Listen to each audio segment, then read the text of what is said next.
not feel like a Team Naventic battleground. Well, while we're waiting to see what that battleground will be, we have a tweet from you guys tweeting at home using the hashtag HGC. JWeb058 says, I am living for that dress, yes. And Dread's tie even sort of matches. Oh, go Superstars. Yeah, even sort of matches. Of course, Gilly gets all the compliments. Totally fine. It's just the birthday thing, I'm that's a birthday girl. I'm special. Well, when we commentate on your birthday, Look there at that. it is. Yeah, see? We don't want to zoom in any closer, otherwise we begin to see all the 2 thumbs arrows up. up here. But for now, we've got the tie. You know, it is a very hard dress to be able to match, I'll tell you that. I was a part of the tie selection process this morning, and it, in fact, was nearly, I think I went through a probably solid 8, 9, 10 of them. It's even a little shiny. It is. Top notch. Yeah, it is. You know, I got to stand out somehow. Looks great. Thank you. Yeah, you're welcome. I can't say the same about you, but I wish I could.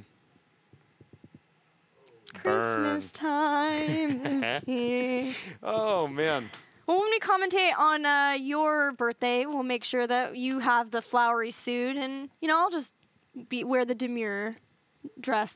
I don't know. I promise you that if I find a way to be able to cast on my birthday, I'm now making it a life's quest to find that exact pattern, and I will wear the suit of that. I just know the odds of me casting on my birthday near non-existent because they're close to the holidays, and esports usually dies around that time. That's true. I lucked out. It's kind of, you know. True. Don't get all the time compliments. is here. don't get all the compliments like you. But on the plus side, you know, don't have to work on your birthday. That's pretty neat. There you go. Yeah, I'm an adult. I'm working on my birthday. Yeah, way to be all grown up there. I was gonna try to have Segue some that sort in? of segue. Nope. Naventic has to grow up now, being down 2 games in the series. You know, There's you no way to could be do a it. Superstars is now showing they're all grown up, going 2-1 over Naventic. Yeah, that's a pretty tough one. The battleground is ready. Let's go. Save us, production. It is towers. It's just Superstars. I hate myself, dude. Why does this happen like this?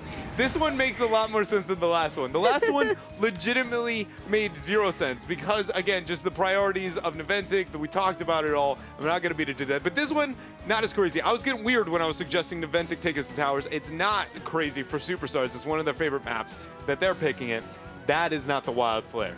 What is interesting for Superstars is while it used to be a favorite in Phase 1, they haven't picked it yet in this phase. In fact, they have not even played on Towers of Doom this phase. I wonder if that is the Sray factor. Yeah, I don't know. That's a really good, you know, interesting topic point. One thing I want to touch up on here is Stitches. Stitches for Sray has been, you know, pretty high impact for him. It's, I think, the only player hero he's played so far since their comps have been near identical throughout this series, but it's a better map for him. You know, we can make the argument of we've seen Gorge and the impact plays you can make around some of the sappers. Such a good sieging and anti-sieging tool when it comes to that, and sometimes that is what makes and breaks a map like Towers. And which team is going to take Medivh?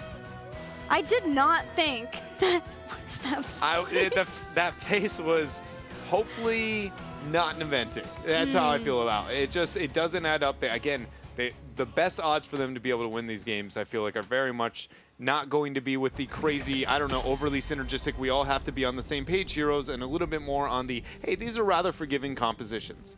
I actually wasn't questioning your face, I was questioning the voice, which sounded very loud in my headset. But that makes a lot of sense, that if a team were to draft it, probably likely to be for Superstars, and especially since they've had so much priority on Stitches already, they can put the Stitches and the Medivh together and have a nice combo for Towers of Doom.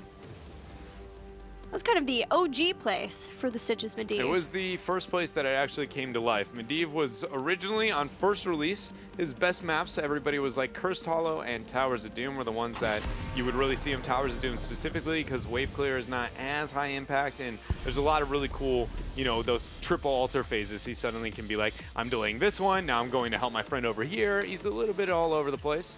I was going to say Abathur is something we need to be looking out for in the series too, knowing that it's Towers of Doom, but I feel like more for Superstars, if anybody. Both these teams are not big onto the Abby game. They don't feel like it's a logical decision. I was going to find a way to loop in another one, but I was only getting worse from there. So I'm going to just stop. Cut my loss. That one was perfect. One and done. Taskban? Is it the Genji, Naventic? You showed signs of being able to play it throughout last week. Do you go into, again, Dahaka? Are you going to mix it up, get a little bit wilder, and go with something else here? Even though Naventic looks strongest with Illidan, they're not so far up that they would be willing to first pick it yet. Yeah. Well, I think that makes a lot of sense, because then they show it too high to the point where they get punished. Like, I do like that Naventic is trying to, if they draft it, it's within a reasonable slot. They aren't overly forcing it. The biggest thing for me is I don't even think they have to draft Illidan. It's just draft something a little more forgiving, you know? Don't pick the compositions that are so high skill cap and so, again, difficult to just use. I feel like the fact that, like, Roll20 has shown that when you work together as Medivh, it can bring the whole game to another level. But even them, as calculated and synergistic as they are, the minute they make a mistake, we've seen teams be able to completely counter it and really punish it so heavily. And that's all I want from them, is just a little bit easier composition. Well, Superstars now has a new Barak to be able to deal with the Genji with Dragon Blade, with Cocoon as well. And also getting Dahaka for a global. It's a large battleground, to be able to sit in lane and soak for as long as they can before coming in and being able to take an altar or fight over an altar.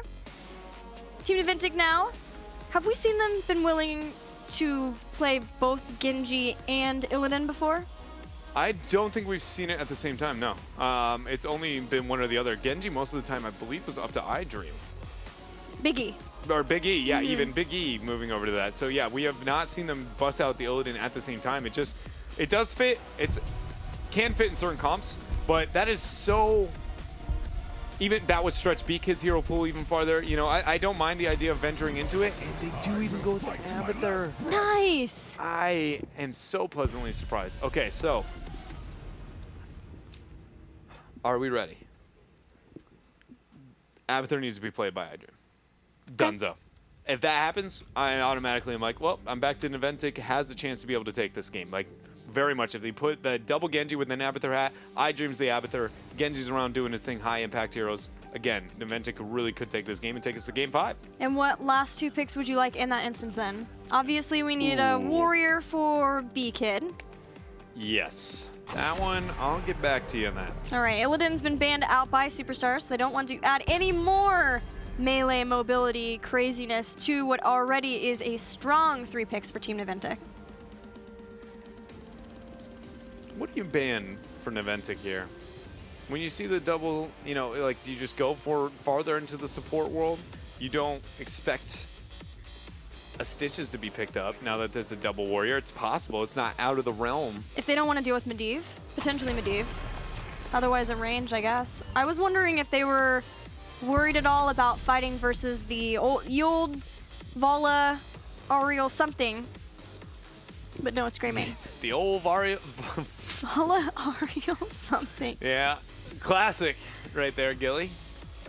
I wouldn't mind if Superstars went in that direction, just, or at least some sieging focus, just due to the early punishment you can gain over to the Abathur.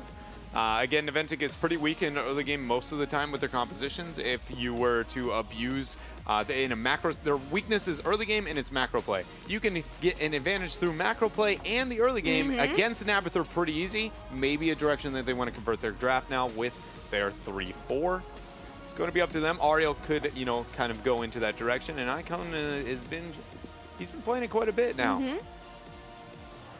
And then Yoda back on Vala, likely. If that were to do that, yeah. But then you pull Yoda away from the Dahaka, and let's be honest here, Yoda on Dahaka is actually insane. I don't think he's going to play Dahaka. I know, because we got the swap. I know, I'm just saying that every time I talk about Yoda, I got to highlight his Dahaka because it's still, for me, the best in North America. And it's not true. Goku and then Yoda right after that. But it's like, it's pretty close, and it's very impressive. But the Malphitius, bit of a mix-up for them, too. I do like the Malfurion to be able to deal with the double Genji. Like heroes like Uther just don't have the tools to be able to do that. Single Genji, yes. Double Genji, not so much. So having that AoE, you'll get a little bit of peel for whatever target might die and maybe stop a reset. Final 2 picks. Warrior for B-Kid. Arthas is still up. Arthas would make the most amount of sense, you know, slow things down a little bit, buy a bit of time, and allow that double Genji to really kind of thrive later on.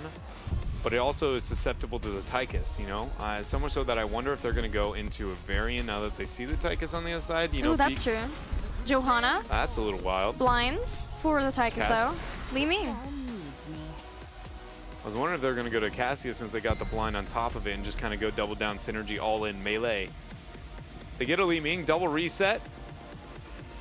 Remember when talking about just about 4 minutes ago about high skill cap and just the difficulty of the composition Naventic volunteers to? Burden of execution. Yeah, this is another one where they choose 2 heroes with really amazing impact into the game. But again, who's going to prep the Genji or the Li Ming to be able to get those resets? Who's going to play each hero? Yeah, and it's just one of those things where Naventic is making it very difficult for themselves. It's a little bit better than they have been drafted in the past, but they need to be all on the same page now. When Li Ming goes in, the Johanna, who's poor initiation, when the Condemn comes in, and Orb's got to hit, then Genji's got to get the slice in. It's possible, but do they have the coordinated level to execute it? We'll find out. Final pick, it is going to be either Hosty or Yoda. D.Va. What? Not the place that I expected to see that. Not only for superstars, but they've already got themselves 2 frontliners, picking up a 3rd. To be honest, don't hate the pick. Who is double resets going to be able to kill? Like, that was such a nice final pick for superstars. Like, when you see that double reset, the minute I'm like, oh, they have to get resets, who's going to set that up? And then you just go, we're going to throw another body who just doesn't care about your resets. You are not going to be able to deal with the mecha up into the front line, being very annoying the whole time. Tychus, the best backliner to be able to survive that type of deal. Survivable with his armor and Odin. Yeah, you can get Neo Steel coating later on. Relentless Soldier, he is by far the most defensive backliner you can ask for in the modern meta, and then you have 2 tanks on their own. Mouth, the only guy targetable. Until Ice Block. And then he even has Ice Block to try to get through, and then Twilight Dream. And normally I'd argue, well, Mouth is very susceptible to like the hard initiation later on, but honestly, Johanna is 1 blessed shield. That's usually not enough to be able to lock down the Mouth and be like, you're just going to die. Unless you Falling Sword. Unless you Falling Sword, and even in Death is about the only team I think that is confident enough in their Johanna play and play it enough to where they might be able to get that wild. Maybe Naventic is too. The only person I knew before would be Collusion used to play it when he was a warrior. To be completely honest, I would prefer them taking Falling Sword this game because their comp has to win in the first couple of seconds. You might as well accent that. Blessed Shield is not going to give you the initiation you want, but if you got a good Falling Sword and Condemn, you could really begin to win the fight before it even started. Yeah, they've got to win or else they are going home and Superstars will walk away with the victory in the series.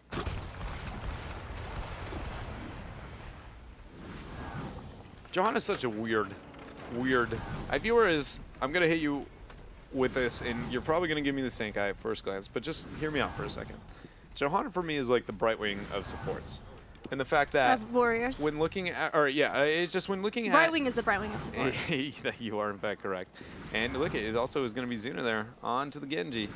But it was mainly just around the fact that her heroic choices and the trade-offs to them in a lot of sense, even though one typically you can see the value immediately a lot of the time, because the weakness and holes of other parts of her kit as a natural design, oftentimes if you pick her and feel like you have to go into the Blessed, it's just not worth the pick. Much like Blink Heal and the Emerald Win aspect of it, right? It just is, she struggles so much in that area, you just got to teleport, Emerald win the fight, and if you aren't doing that, Brightwing usually is a bit more of a weaker selection. Obviously, that's not concrete, but I feel like she's kind of the same way.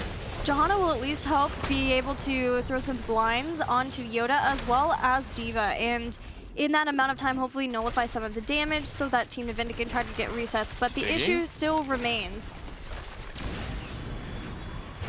I've never seen an Avatar that confident in my entire life. Hosty just has to right-click the wrong angle, and then he's going ahead, and he's just flat dead.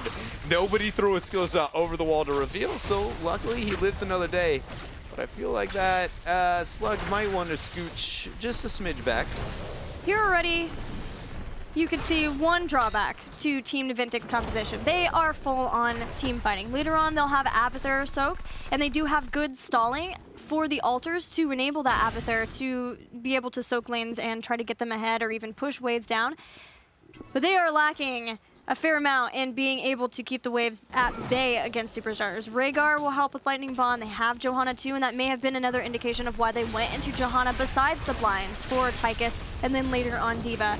But even still, They're only really getting pressure on in this bottom lane, and elsewhere they're just trying to stand by until the altars activate. There's a lot of really good delay on the side of Superstars. As long as they hit the 4 mark, you have Malfurion in the bottom half with the Elun's Grace, and Nubarak could go into the better bars, but even then, he's got Impale. He's fine to delay on his own. D.Va is an absolute standout hero in the world of delay.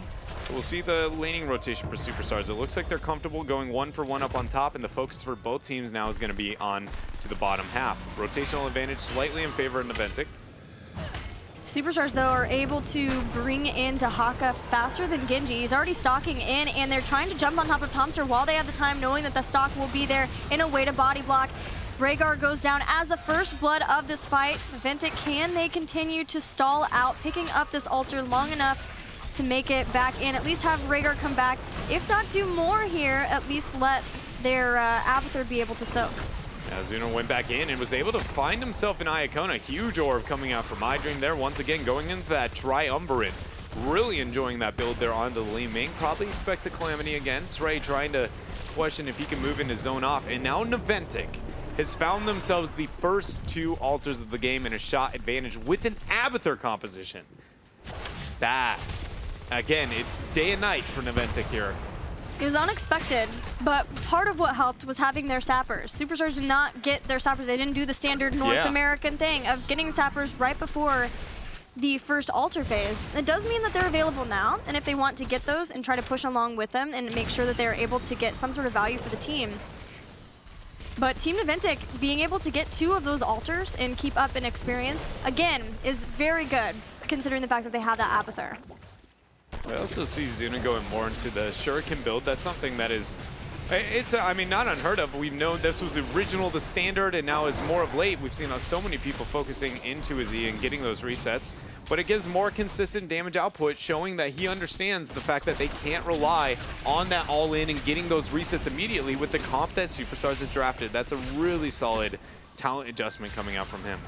Also cool to not see adrenal overload, not necessary in the composition that Team Naventic has. Instead, making sure to get prolific dispersal, can add the next talent, or the next talent for Ness to be able to get the Vile Nest and the slows at level 7 too, but still then be able to give the healing later on with Soma Transference. Superstars are going to invade on top of this and get the camp, get the drag too, and now Zuna's in trouble. Swift strikes through and survives. Standard Genji. Bait with the deflect. Go ahead and slice your way on to safety. 25 seconds till we find ourselves a secondary altar phase. 2 are going to be up, both onto the bottom half. We have the global of Superstars finding its way up to top. And it's all about delay for Naventic. If they manage to be successful and capture this altar on top of it, I mean, again, it's an Abathur composition. They should be struggling with that macro early on. And I do want to say that I agree with what you said a bit earlier about the Johanna pickup, and the kind of macro that's provided has really helped them stopping Superstars from keeping that early game pressure we typically see into Abathurs. Posty dropped self-destruct, was kind of forced to do so too, and that's not really on top of a point. They're going to trade out on the altars, so it gives Naventic still maintaining a lead. Knem's going to pull Yoda in. Yoda would be the ideal target. Zuna hoping for that kill, but not able to get it. Cyber Agility's out. Is not going to be the Vile Nest. Instead, we have the Mule for Abathur. Good old Mule. Classic. Classic. Tried and true. You know, it's been around for a long while. Pops up here and there. Still my favorite little ward. Sapper's going to be started for Superstars. Zuna knows. And, excuse me, that was B-Kid. I don't know how I thought that was a Genji. Nice drag. Attempt coming out from Urho. Yoda's got a lot of pressure with Zuna on the backside there. The fight is so split. Hosty out of the mech. He goes down. First reset here, and now the cap going over to Naventic. Urho, though, is going to be in trouble as Tomster bites down, and iDream jumps in with a Calamity too, just to make sure and get that kill. So 2 kills for Team Naventic, and they're getting further and further ahead in experience. Things started out really well. The stock in was good in the location, and the boosters hit a lot of people to push everyone from Naventic in the choke, but Zuna drawing just enough of Superstars' resources away, keeping them there on one side, enabled the rest of the team to be able to get that first kill, taking out D.Va, and then getting to Haka as well. And now Naventic has a full lead. I mean, I'm just trying to find now where's the window again, because this is only get worsened by the fact that this composition team fight wise is absolutely intimidating. It's winning on the macro sense. It's winning in the early game where it shouldn't. Superstars has really got to make a way to change the game plan. I feel like now a lot of pressure is on Iakona's shoulders. He is the only reason that they can stop this double reset from coming in and being a major problem between the Li Ming and the double Genji.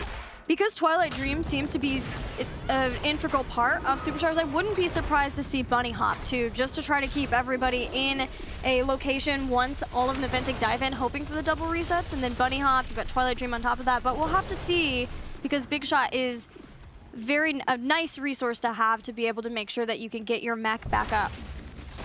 Yeah, you can get a lot of uptime there with that talent choice. It is going to be the Bunny Hop. Iakona's yet to choose his heroic, but we're just going to assume that's a fat old Twilight Dream. He likes to hide his talents. It's a fun mini game the casters play with their talent, or with their players. Still going with the standard. This is such, Iacona absolutely adores that hindering Moonfire there at the level 7 talent. And we see oftentimes, you know, you see him trying to set up the plays with the slow that he's able to get out there. And this downtime between the altars, not much is happening for either side. It's a bit of just limbo. Sappers will be picked up for Superstars. D.Va trying to be an anchor. Because the Li Ming exists on Team Naventic's side, do you think that changes who we'll see Stray try to focus with his Cocoon, or do you think it'll still be on Genji trying to make sure that he can't do a lot with Dragon Blade in fights? I think if I was worried about anybody, I'm worried about Genji. He's the only way this game really gets out of hand. Or the Rhaegar. The Johanna and the Li Ming, but both of those two would be where I expect all Cocoons to go. Once again, another stock attempt from Arrow as he comes in for the fight, and with Odin drop 2 and the self-destruct, this is the place where Superstars wants to battle it out and try to catch back up in the game. Big impact on that clone has already been dealt with pretty handedly. Urho getting a lot of value there out of the adaptation on top of it. Stray trying to make a play down here below. The Odin is real. Dragon Blade hacking and slashing on through. That was a very curious Dragon Blade choice there. Eventually, Hosty's mech is destroyed. Stray gets chased down. If they get, oh man, so close. One more auto attack, and that would have been within lethal range for Zuna. But they're unable to get that kill, and now we've got 2 more altars, Gilly. It was curious that Superstars wanted to try to fight there, they're using longer respawn time or cooldown timers, not over altars, but at the same time they wanted to get a fight in and try to turn things around before Naventic got 13. But Naventic similarly used a lot too. Cleanse. Just stopped the Twilight Dream from even being a problem. Huge plays once again here from Tomster. That was insane. Now we're going to have ourselves all heroics available for Naventic except for the Dragon Blade. Bunny Hop going to come down, slow a couple of members. The clone is being dealt with once more. It's going to go ahead and drop a deflect. Mecha explosion. Does it get any value, Hosty? He has found himself a secondary mech. He's going to be okay, and so is Zuna. It is just skirmish forever here over this mid altar. Nobody going down yet. When it comes to heroics, Superstars is getting a couple back. They're about to have adaptation in 5 seconds. And Odin, too, will help a lot, but not losing a new Barak like that. Hosty is going to go in and pin, but iDream teleports over the wall just in time, and then Dahaka blows up, giving iDream the resets. Making a very smart play there. iDream not panicking and teleporting over that wall. He would be unable to do so. Taking the smart one, taking the small wall, and bought just enough time. Now another altar. 4 more shots going into the core of Superstars as they're now sitting down at the 20 department. It's just going to keep happening. I think Twilight Dream for me is the only tool Superstars can use and actually win a fight. If it's off cooldown or it does not get a kill during its duration, I just don't feel that Superstars has the capability with the draft that they have. Yeah, man, and we thought the triple warrior, Twilight Dream, and then the Odin with the armor would be enough to stop the double reset composition of Team Naventic, but Naventic is making it happen. I feel like what this is now it's showing that Superstars committed so much in the defense department that they don't have enough offense. You know, nobody is threatening really too much of Naventic's health pool, specifically that of the Genji or the Rhaegar. Tomster's been pretty comfortable the whole game, but we've got ourselves a Cocoon here down below. The burrow from Urho, iDream with a nice teleport was able to dodge that. And a good Iron Skin from B-Kid too, just to make sure that he couldn't be dragged back into the fray. This time, the Cocoon was on top of iDream, so an understanding of the fact that Disintegrate just shreds through the Cocoon, but even still, Superstars have got to find an answer for the team fighting of Team Naventic, because we're looking at 32 to the 20 in core health of Superstars. Naventic has been pulling ahead right from the beginning, the very first Ultra phase. Where does it stop? They just need to be able to get themselves a fight. We've got the shrine there, the teleport through mid. I thought for a second that was an altar. Sadly, that is not the case, because Superstars needs one as soon as possible for the 16 mark hits. You see them getting desperate. They see that 30-second window. That might be 30 seconds too late. Straight trying to force something. Nice punishment. Zuna's there on the back line, just ripping through Icona's health bars. Huge value out of that 13 talent. Man, Bunny Hop went down, but Naventic cared not for that Bunny Hop. They'll take out D.Va just like that as well. 2 kills. Zuna dives underneath, converting the bell tower with his Dragon Blade and continuing on, putting the damage onto Yoda. Twilight Dream comes out. That might be enough to save Yoda, but they still have lost 2. Air Ho is low. Ancestral Healing keeps Zuna alive so that he can get right in, take a 3rd kill, and get out. Honestly, I'm surprised Zuna didn't risk that for another one. Yoda was so very low before, but over time, the regrowth there from Malfurion has helped it out. Big impact, doing what Sluggether can do best. He stole away the 1 altar. He's going to go ahead and get 5 more shots on the top right. We've got these up on bottom. Superstars has 5 HP remaining on their core. They have only managed to take 2 altars the entire game, and it's 10-1 in terms of kills. Naventic is on an absolute tear, and nothing is stopping them right now. Superstars, it just feels like this game is not the place where they're going to be able to recover. We just set the sights to game 5. It has been amazing. This game and the last 2 have been so one-sided. Yeah. Stray goes down. But in opposite directions. Yes. Nice mecha explosion. It should be able to rid of the sappers before they made it in. It did. Hosi ate a chunk to his actual HP, but it's fine. He's got a mech to be able to protect him. Now, sappers round 2. Sadly, these are going to be a little bit easier to deal with. I just like trying to make, you know, fighting game commentary where like, round 2, fight! But it just wasn't nearly as good. Sadly, it's just pumpkin people. 1 did go in though, because we're looking at 4, which means a boss is the end of the game. Posty thrusting.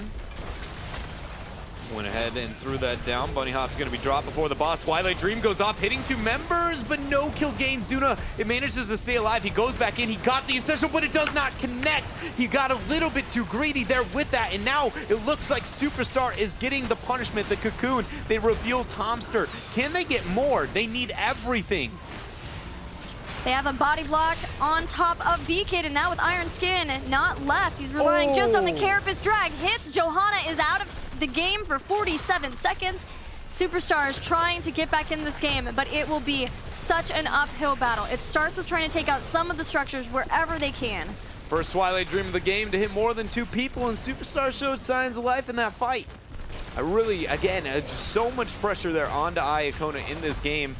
This bell tower is going to be converted back. That will only restore the balance back to the 4-4 ratio. We've got ourselves 3-4 seconds until Li Ming and Genji are going to be up. I wouldn't be surprised if Naventic tried to get a delay. Nobody's going to be able to make it that far.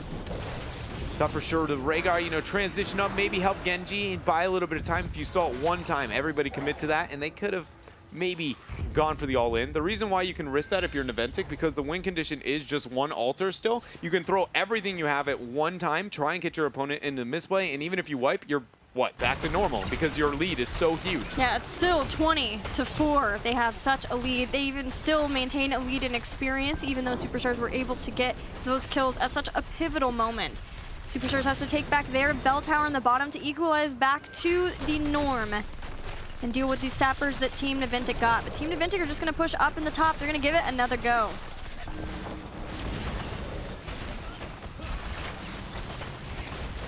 They're still far enough away to where the sappers cannot end the game, at least not 1 camp on their own. Superstars doing their best down here. Bell tower game is real. But if Naventic converts mid bell tower in this downtime, or if they're just going to flat try and flank and force the fight, what is the choice, Naventic? Mid. They're going to go for mid. That is the safer call because it ensures 20, and you still have a bell tower advantage. If you go bottom and try and take that fight, again, it's one of those opportunities that if you lose that, the altars would spawn in the death timer duration, which is not something you want to deal with. And here it is. Naventic has found themselves the 20. We still have 2 minutes and 43 seconds until the boss, so it's all about the altar phase for Superstars, and they cannot lose. Well, technically, you know, depending on the altar stage, I guess they cannot lose one, you know? It feels like a cheating statement. Oh, man. And it's a double. Superstars are getting back what they can for bell towers, but again, they have to get in position for the altars now. If Iacona goes for the new rendition of, you know, the Storm for Twilight Dreams, having that bolt still. Astral Communion. All right, so this is going to increase the odds of him being impactful in this fight significantly. We'll see if they can make it happen, Gilly. Good self-destruct this time from Hosty. He finally gets to put it in the position that he wants. They've zoned away B-Kid. They're trying to bring him down with that Tychus damage. But Stray has also taken some damage in the fight. Cocoon has gone down. Bunny Hop on top of the damage dealers in the back. Naventic's getting fairly low, and there it was. There was the Astral Communion with the Twilight Dream. Forces indestructible to be used. Hosty gets out of the mecha. Oh, the zone off of Zuna, putting so much pressure onto him, making him use that cyber agility over the wall. He's getting the Dragon Blade slashes out, gets the Ancestral. You know he wants to get that reinitiation. Hosty's a really prime target for that. Blind thrown over the wall here from B-Kid. Dahaka got a couple of shots. That's only going to be 3 going to the core. Genji getting caught out here. Do they have it? They do. That is now the first kill for Superstars to be able to zone off of this altar. Again, if they lose it, they very much would lose this game. That's the kind of synergy you want to see from a team. Stray dives in knowing that Dahaka will be there, gets the first hit, the follow-up 2, able to bait Zuna, and they take him down. 47 seconds where Superstars don't have to worry about a Genji. They're going to start another channel. The triumvirate value of iDream over that wall has been real. The Disintegrate is going ahead to stop that. 20 seconds for that to be up. Missiles has been warned. Double soak. And this is the first time that they are going to be able to get it. Altar converted back. Both of the altars are back. They are not out of the woods, but they are getting closer and closer to turning this game back around against Team Naventic.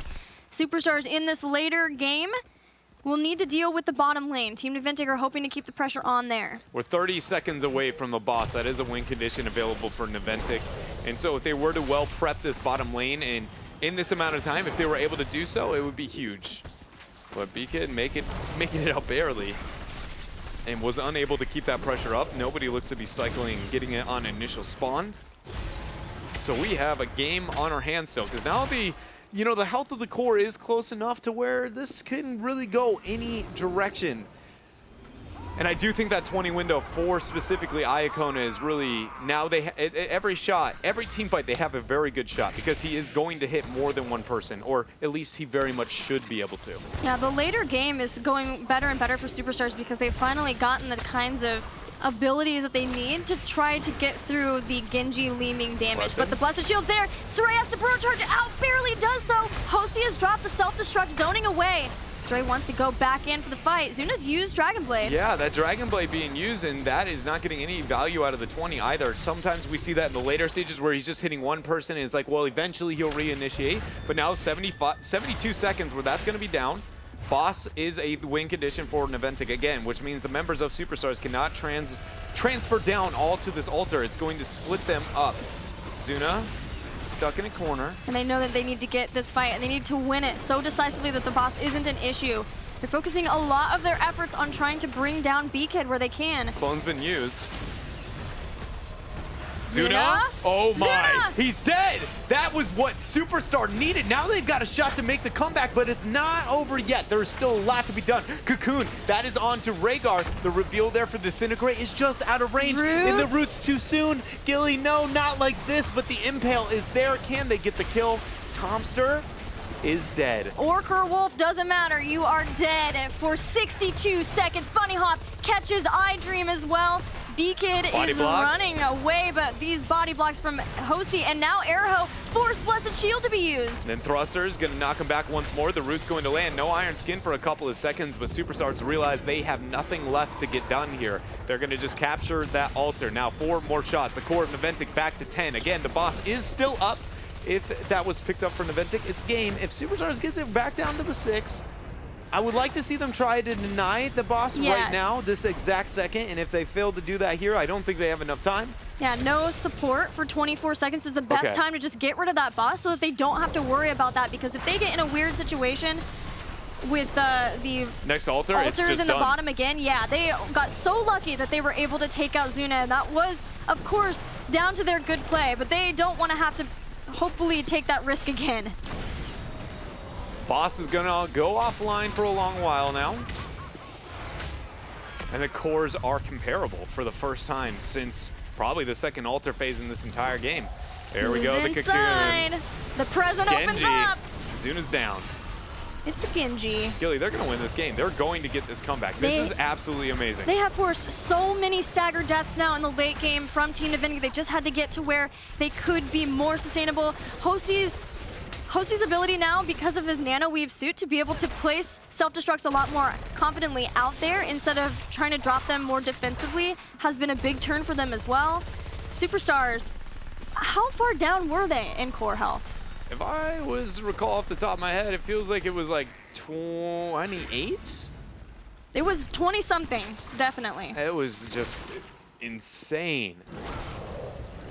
Okay, so we've got 28 seconds. This is obviously not game, it's 4-4 for Superstars, but it still is a win condition for Naventic. We have no boss to be worried about. There is no bell tower sitting at low HP. The only one to be considering would be this on bottom. Sray goes in, sappers are gonna move up. Bell tower converted. That means this is going to be one shot remaining if Superstars gets it, and it's not lethal anymore if Naventic does. Yeah, so good for Superstars that they could convert that. The pressure has been lifted off of their shoulders here. But even still, Team Naventic want to win a team fight. If they win a team fight, they still are able to go in somewhere and be able to get it, but BKid is so far away from the rest of the team, getting torn down by the nukes. Way too soon to pop Indestructible there. The Ancestral might have to be popped onto him. It is necessary. That means nothing for Zuna on the back line. Iacona popped the Twilight Dream. The Impale is there, but Zuna managed to survive. Iacona is getting pressured by Big Impact, and on the other side, look at that bunny hop trying to zone away the Li Ming. No one down yet, but Zuna dashes away. Hosty, can he thrust and get the kill? No, he leaps over the wall, but Rhaegar, Tomster, no! Survive, do not die, he goes down. Gilly, I think Superstars may have done it. They are going after iDream 2, who teleports away. Superstars only need to get one more damage on the core, where they were down more than 20 damage. They still have the bottom bell tower. They have sappers that they could try to escort. Hosty does not have a self-destruct yet. He won't be able to pick it up either before this is relevant. Can they catch BKid? He doesn't have any Indestructible. If they get the Impale, nice Iron Skin, so he makes it out. But the zoning route, it's not going to gain value. He walks around, Cocoon, zoning. No follow-up there afterwards. I thought the route might have been off cooldown, but he's got a long while there. Again, you use it on BKid. If they get any of these in, it's game. Superstars is all in. There's one that's so close. It doesn't go in. Blessed Shield. Zuna. The Sapper. Zuna goes down. The Sapper is saved. But can't say the same about Zuna. That's 60 more seconds. The altars. Okay, the only way Naventic wins is if they get somehow in a cheeky position, start the channel immediately, and everybody zones away. And nobody is in position to do that in time. I think this is it. They can't even win with one altar. No. They'd have to get both. You're right. Because Superstars still claim the bottom bell tower. B-Kid's back. Indestructible's got to be coming off cooldown They just soon. have to slow down already. They have to Haka out in the bottom. All they have to do is just keep B-Kid busy. They did it. That's it. That is game. Superstars, in fact, will be able to take this series 3-1. And with the comeback of the century here on Towers of Doom. They are legends.